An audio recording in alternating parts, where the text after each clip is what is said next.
chapter 13. The first beast. Then I saw a beast come out of the sea with 10 heads and 7 horns, and on his horn were 10 diadems, and on his head the blasphemous names. The beast I saw was like a leopard, but it had feet like a bear's, and its mouth was like the mouth of a lion. To it the dragon gave its own power and throne, along with great authority. I saw that one of its heads seemed to have been mortally wounded, but this mortal wound was healed. Fascinated, the whole world followed after the beast. They worshipped the dragon because it gave its authority to the beast. They also worshipped the beast and said, "Who can compare with the beast, or who can fight against it?" The beast was given a mouth uttering proud boasts and blasphemies, and it was given authority to act for 42 months. It opened its mouth to utter blasphemies against God the Father, blaspheming his name and his dwelling and those who dwell in heaven.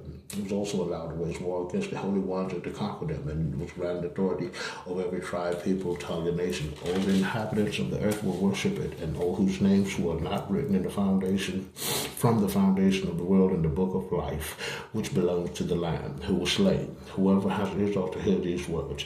Anyone destined for captivity goes into captivity. Anyone destined to be slain by the sword shall be slain by the sword. Such is the faithful endurance of the holy ones.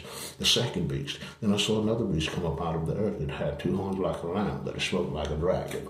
It wielded all authority of the first beast in its sight, and made the earth and its inhabitants worship the first beast, whose mortal wound had been healed.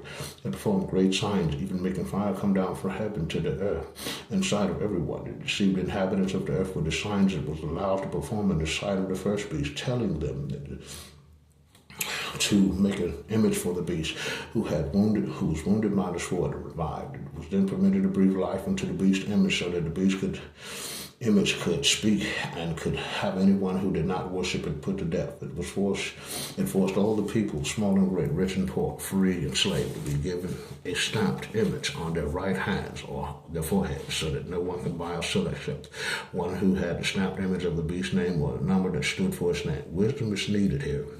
One who understands can calculate the number of the beast, for it is a number that stands for a person. His number is 666.